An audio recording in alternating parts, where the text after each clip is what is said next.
कहानी की शुरुआत तब से होती है जब पृथ्वी पर कोई भी जीव जंतु मौजूद नहीं था। पूरी पृथ्वी एकदम से सुनसान पड़ी थी। तभी अचानक हमें एक एलियन दिखाया जाता है जिसने अर्थ पर पहला कदम रखा था। वो एलियन तो अर्थ के एनवायरनमेंट में जिंदा ही नहीं रह पाता, इसीलिए वो बहुत ही ज्यादा कमजोर होकर पानी में गिर जाता है और उसके पूरे बॉडी पार्ट्स अलग हो जाते हैं। पर उस एलियन के डिकम्पोज होने पर बहुत सारे डीएनए स्ट्रक्चर्स पानी में फैल गए थे और इसी डीएनए स्ट्रक्चर से जीव जंतु और हम इंसानों का जन्म हुआ। अब इस बात को कई हजार साल बीत जाते हैं। अब पृथ्वी पर सारे जीव जंतु और हम इंसान भी डेवलप हो चुके थे। इंसानों की टेक्नोलॉजी काफी आगे बढ़ चुकी होती है। अब हमें दो रिसर्चर्स को दिखाया जाता है जो गुफाओं में जाकर कुछ ढूंढ रहे थे। उन्हें गुफाओं की दीवारों पर कुछ ऐसे चित्र बने हुए दिखाई देते हैं जो बहुत ही ज्यादा प्राचीन लग रहे थे।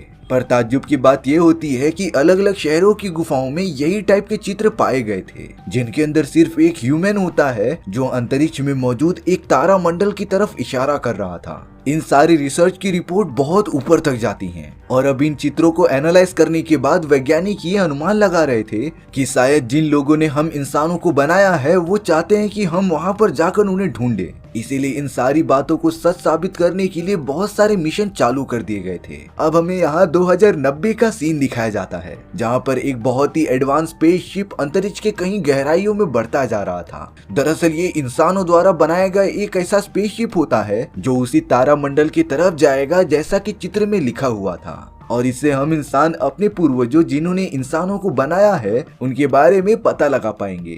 इस मिशन को कंप्लीट करने के लिए कई महीने लगने वाले थे, इसीलिए जो भी एस्ट्रोनॉट स्पेसशिप के अंदर होता है उन्हें स्लीपिंग चैम्बर में रखा जाता था ताकि इतने सालों के सफर में उन्हें ज्यादा भूख और प्यास न लगे। अब कई सालों बाद वो टाइम आ गया था जब सारे एस्ट्रोनॉट उसी प्लेनेट के पास पहुंच जाते हैं जो तारा मंडल के अंदर प्रेजेंट था। वो सब जल्द से जल्द स्पेसशिप को प्लेनेट के काफी पास लेकर जा रहे थे ताकि वो पता कर सकें कि इस प्लेनेट पर जीवन की संभावना है कि नहीं। हालांकि शुरुआत में उन्हें कुछ भी दिखाई नहीं देता, पर तभी उन्हें एक बहुत ही खुले ग्राउंड पर काफी अजीब सा स्ट्रक्चर दिखाई देता है। एस्ट्रोनॉट्स को तो ये बात कंफर्म हो गई थी कि कुदरत कभी भी सीधी लाइन में लकीरें नहीं बनाती, यानी कि ये सब किसी एलियन ने किया होगा जो टेक्नोलॉजी के मामले में काफी ज्यादा आगे है। इसीलिए वो सारे एस्ट्रोनॉट ये डिसाइड करते हैं कि वो आज के आज ही जाकर चेक करेंगे। हालांकि कुछ लोग बोल रहे थे कि उन्हें थोड़ी देर बाद जाना चाहिए, लेकिन उन्हें कमांड के अनुसार तुरंत ही जाकर चेक करना पड़ेगा। इस स्पेसशिप के अंदर एक एडवांस रोबोट भी मौजूद था जिसका नाम डेविड होता है। डेविड और सारे एस्ट्रोनॉट्स निकल पड़े थे उस बड़े से स्ट्रक्चर के अंदर जाने के लिए। सारे एस्ट्रोनॉट उस बड़े से स्ट्रक्चर के अंदर जाकर स्कैनिंग करने लगे थे, जिससे कि स्पेसशिप में मौजूद वो सारे लोग अंदर के स्ट्रक्चर को अच्छे से देख पा रहे थे। बाकी एस्ट्रोनॉट्स तो लगातार स्ट्रक्चर के अंदर जाते ही जा रहे थे। स्ट्रक्चर के अंदर का एनवायरनमेंट बाहर के एनवायरनमेंट से काफी अलग होता है, इसीलिए अब चार्ली नाम का एक एस्ट्रोनॉट ये कह रहा था कि यहाँ का एनवायरनमेंट में ऑक्सीजन मौजूद है, यानी कि हम इंसान यहाँ पर बहुत ही अच्छे से सांस ले सकते हैं। चार्ली अपना ऑक्सीजन वाला हेलमेट निकालने ही जा रहा था, तभी उसकी गर्लफ्रेंड लिया उसे रोकते रहती है, पर चार्ली ने अपना हेलमेट निकाल दिया था। ताज्जुब की बात ये होती है कि चार्ली को सच में कुछ भी नहीं हुआ, जिसका मतलब ये हुआ कि ये पूरा एनवायरनमेंट ऑक्सीजन से भरा हुआ है। अब सारे लोग धीरे धीरे करके अपना हेलमेट निकाल देते हैं। वो सब तो धीरे धीरे उस जगह को और भी ज्यादा एक्सप्लोर करने लगे थे। यहाँ डेविड को दीवार पर कुछ चिपचिपी चीज दिखाई देती है, और जब उसने दीवार पर लगी कुछ लकीरों को हाथ लगाया तभी उस जगह पर बहुत सारी आकृतियां आ गई थीं। इन सारी शैडोज में कुछ एलियंस होते हैं जो लगातार भाग रहे थे। सभी एस्ट्रोनॉट्स को कुछ समझ नहीं आता, इसीलिए वो उन सभी का पीछा करने लगे थे। वो सारी आकृतियां तो गायब हो गई थी, पर उनमें से एक एलियन की आकृति दरवाजे के पास आकर दब जाती है। तब उन्हें दिखाई दिया कि वहाँ पर सच में एक एलियन मौजूद है जिसका सर दीवार के उस पार था। अब डेविड सेटिंग में कुछ चेंजेस करके वो दीवार ओपन कर देता है। थोड़ी देर बाद ही वो दरवाजा ओपन हो गया था। दरवाजे के उस पार जाने के बाद एस्ट्रोनॉट्स को उस एलियन का चेहरा दिखाई देता है जो मर चुका था। वहाँ पर तो एक बहुत ही बड़ी मूर्ति मौजूद थी जिसके चारों ओर छोटे छोटे बॉक्सेस रखे हुए थे। अब यहाँ पर लिया को लगता है कि उनके वहाँ पर आने से इन्वायरमेंट में कुछ चेंजेस आ गई हैं। वो सारी काली कलर की बॉक्सेस अपने आप मेल्ट होना स्टार्ट हो गए थे, मानो उनके अंदर कोई जीव मौजूद हो जो यहाँ से वहाँ हिल रहा है। इन सारी बातों को डेविड ने नोटिस कर लिया था। उसे इस बात का अंदाजा हो जाता है कि शायद से एलियंस इस जगह पर अलग अलग जीवों की खोज करते थे। अब यहाँ स्पेसशिप में मौजूद एस्ट्रोनॉट्स का एक साथी सभी को वार्न करता है कि थोड़ी ही देर में वहाँ पर एक बहुत ही बड़ा तूफान आने वाला है। इसीलिए उन्हें जल्द से जल्द वापस स्पेसशिप के अंदर लौटना पड़ेगा। लिया और बाकी एस्ट्रोनॉट्स तो एलियन का वो सर अपने साथ लेकर वहाँ से निकल पड़े थे। वहीं डेविड बिना किसी को बताए एक काले कलर का बॉक्स अपने साथ रख लेता है। तूफान तो काफी तेजी से उनके पास आ चुका था, इसीलिए वो सब जल्द से जल्द अपने रोवर में बैठकर स्पेसशिप के अंदर चले जाते हैं। अगर वो सब 1 मिनट भी वहाँ पर रुकते तब तूफान में मारे जाते, पर उन्हें बाद में अपनी गलती का एहसास हुआ कि उनके 2 एस्ट्रोनॉट्स अभी भी उस स्ट्रक्चर के अंदर ही मौजूद हैं। उन्हें अपनी टीम का सिग्नल नहीं मिला, इसीलिए वो वापस नहीं आ पाए। बाकी एस्ट्रोनॉट्स उन दोनों एस्ट्रोनॉट्स से सुबह होने का वेट करते हैं ताकि वो वहाँ पर आकर उन्हें बचा सकें। तब तक उन दोनों को खुद की प्रोटेक्शन करके एक रात गुजारनी पड़ेगी। अब यहाँ डेविड जो कि स्पेसशिप में मौजूद था वो उसी ब्लैक बॉक्स को बाहर निकालकर उसे खोलता है, जिसके अंदर 3 अलग अलग ट्यूब्स मौजूद थे। डेविड को पता चलता है कि उस ट्यूब के अंदर किसी का डीएनए मौजूद है, इसीलिए वो डीएनए को निकालकर ये चेक करना चाहता था कि ये इंसानी बॉडी पर कैसे प्रयोग करती है। डेविड चार्ली से बहुत ज्यादा जला करता था, क्योंकि चार्ली लिया का बॉयफ्रेंड जो होता है, इसीलिए डेविड ने बड़ी चालाकी से उस डीएनए को चार्ली के ड्रिंक में मिला दिया था। चार्ली ने बिना कुछ सोचे समझे उस ड्रिंक को पी लिया होता है। अब हमें लिया यहाँ पर बाकी एस्ट्रोनॉट्स के साथ उस एलियन के सर पर एक्सपेरिमेंट करते हुए दिखाई जा रही थी। उस एलियन का सर काफी अजीब तरह का था, इसीलिए उसके सेल को थोड़ा जगाने के लिए वो उसके सर में इंजेक्शन लगा देते हैं। थोड़ी देर के लिए एलियन का सर एक्टिवेट हो गया था, पर काफी ज्यादा ओवरलोड होने की वजह से उसका सर फट जाता है। इस बात से लिया और बाकी एस्ट्रोनॉट्स काफी शॉक हो गए थे, लेकिन जब वो सब इस एलियन का डीएनए चेक करते हैं तब उन्हें पता चला कि इस एलियन का डीएनए ह्यूमंस के डीएनए से काफी ज्यादा मैच करता है।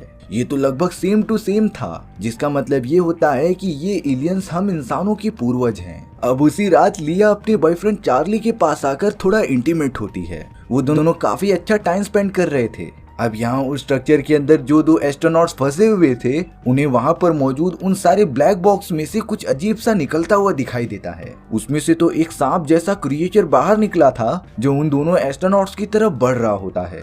हालांकि उन एस्ट्रोनॉट्स को लग रहा था कि ये एक नॉर्मल सांप ही है, पर देखते ही देखते वो खतरनाक क्रिएचर उन दोनों की बॉडी के अंदर घुसकर उन्हें जान से मार देता है। सुबह होने के बाद जब बाकी एस्ट्रोनॉट्स उन दोनों को बचाने के लिए पहुंचे, तब उन्हें दोनों एस्ट्रोनॉट्स मरे हुए दिखाई देते हैं। किसी को इस बात का अंदाजा ही नहीं था कि उन दोनों की मौत कैसे हुई। तभी अचानक वहाँ पर चार्ली की तबीयत काफी ज्यादा खराब हो जाती है, और ये इसी वजह से हुआ था क्योंकि डेविड ने चार्ली को बड़ी चालाकी से वो डीएनए पिला दिया था। यानी कि अब उन एलियंस का डीएनए चार्ली के बॉडी में मौजूद होता है। वहीं दूसरी तरफ डेविड स्ट्रक्चर के एक अगले हिस्से में मौजूद होता है, जो दरवाजा खोलकर अंदर जाके सब कुछ चेक कर रहा था। डेविड को वहां पर काफी अजीब तरीके का डिवाइस मिलता है, जिसके ऊपर बहुत सारे स्लीपिंग चैम्बर्स मौजूद थे।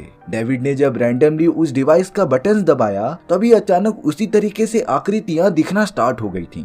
ये आकृतियां एक तरीके से सिक्योरिटी कैमरा का काम करती हैं, जो होलोग्राफिक इमेजेस दिखाती थीं। डेविड को वो देखने के बाद पता चल रहा था कि वो सारे एलियंस कहीं पर जाने की प्लानिंग कर रहे थे। साथ ही साथ वो डिवाइस को कैसे ऑपरेट करते हैं डेविड ये भी सीख जाता है। एलियंस ने डिवाइस को ऑन करके अपने सामने पूरे ब्रह्मांड का एक नक्शा ओपन कर दिया था, जिसके बाद वो सब प्लानिंग करते हैं कि वो अर्थ पर जाकर अपना एक सीक्रेट मिशन करेंगे।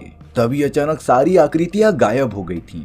अब डेविड देख रहा था कि स्लीपिंग चैम्बर में एक एलियन अभी भी जिंदा है, लेकिन वो उसे बिना जगाए अपने बाकी साथियों के साथ चला गया था। चार्ली की तबीयत काफी ज्यादा खराब होने की वजह से वो सब जल्द से जल्द स्पेसशिप की तरफ मुड़ने लगे थे, लेकिन अब सभी को ये बात पता चल गई थी कि चार्ली शायद से इन्फेक्टेड है, क्योंकि चार्ली की आंखें और उसका पूरा शरीर एकदम से काला पड़ने लगा था। इसीलिए स्पेसशिप का कैप्टन और बाकी सब ये डिसाइड करते हैं कि वो चार्ली को अपने साथ ना आने दें। हालांकि लिया इस बात से राजी नहीं थी, क्योंकि चार्ली उसका बॉयफ्रेंड है और वो कुछ भी करके चार्ली को बचाना चाहती थी। पर एंड में उन्हें मजबूरी में चार्ली को पूरी तरीके से जलाकर मारना ही पड़ता है, क्योंकि अगर ऐसा नहीं होता तब चार्ली की वजह से बाकी सब भी इन्फेक्टेड हो जाते। लिया तो इस सदमे को बर्दाश्त ही नहीं कर पाई और वो तो बेहोश ही हो गई थी। थोड़ी देर बाद जब लिया को होश आता है, तब डेविड उसे बता रहा था कि वो 8 महीने की प्रेग्नेंट है, लेकिन लिया को ये समझ ही नहीं पाता कि इतनी जल्दी ये सब कैसे हो गया। हालांकि वो चार्ली के साथ इंटीमेट हुई थी, लेकिन वो सब किए हुए उसे सिर्फ 2 या 3 ही दिन हुए होते हैं।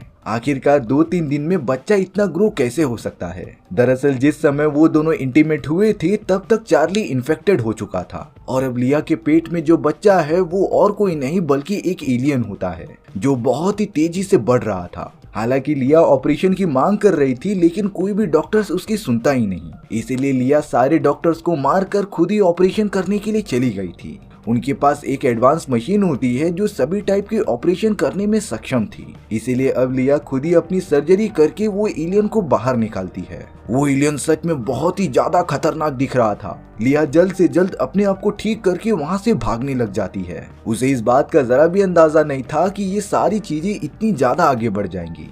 अब लिया एक चैम्बर में चली गई थी जहाँ पर डेविड एक बूढ़े आदमी के साथ बैठा हुआ था। दरअसल यह आदमी अभी अभी स्लीपिंग चैम्बर से उठा हुआ होता है। वो बूढ़ा और कोई नहीं बल्कि वो इंसान था जिसने इस पूरे प्रोजेक्ट पर पैसा लगाया था। दरअसल वो जानना चाहता था कि उस दूसरे प्लेनेट पर हमारे पूर्वज रहते हैं कि नहीं, और तो और वो बूढ़ा आदमी अपने आप को कैसे भी करके जवान बनाना चाहता था। इसीलिए अब लिया और बाकी सभी लोग उस बड़े से स्ट्रक्चर के अंदर चले जाते हैं। यहाँ स्पेसशिप के अंदर जो पायलट था वो सारे स्ट्रक्चर को एनालाइज करके ये बताता है कि वो कोई स्ट्रक्चर नहीं बल्कि एक बहुत ही बड़ी स्पेसशिप है।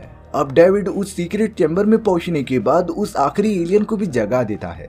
एलियन के जगने के बाद वो बूढ़ा इन्वेस्टर डेविड से कह रहा था कि वो उससे बात करे, पर एलियन बहुत ही ज्यादा गुस्से में आकर डेविड का सर उखाड़कर फेंक देता है। साथ ही साथ उसने उस बूढ़े आदमी को भी खत्म कर दिया था और लिया को वहां से बाहर फेंक दिया था। और अब वो एलियन अपने स्पेसशिप को एक्टिवेट करके वहां से निकल पड़ता है अर्थ की तरफ, ताकि वो पूरी अर्थ को डिस्ट्रॉय कर सके। यही प्लान था उन सारे एलियंस का। उन एलियंस ने ही इंसानों को बनाया था और अब वही पूरे अर्थ को डिस्ट्रॉय करके इंसानी प्रजाति को खत्म करना चाहते थे। लिया अपने स्पेसक्राफ्ट में मौजूद पायलट्स को ये बताते रहती है कि वो एलियन अपना स्पेसशिप लेकर उड़ रहा है और अगर वो अर्थ तक पहुंच गया तब वो पूरी पृथ्वी को डिस्ट्रॉय कर देगा। इसीलिए वो पायलट अपनी जान की कुर्बानी देने के लिए रेडी हो गया था। जैसे ही उस एलियन का स्पेसक्राफ्ट हवा में उड़ता है, वो अपनी स्पेसशिप लेकर उससे जाकर भिड़ गया था, जिससे कि दोनों के स्पेसक्राफ्ट नीचे गिरकर पूरी तरीके से डिस्ट्रॉय हो जाते हैं। जिसका मतलब ये था कि वो एलियन अर्थ की तरफ कभी जा ही नहीं पाएगा और हमारी कहानी भी यहीं पर खत्म हो चुकी थी। सो व्यूअर्स, आपको ये स्टोरी कैसी लगी कमेंट सेक्शन में जरूर बताना। मिलते हैं नेक्स्ट वीडियो में। Bye bye.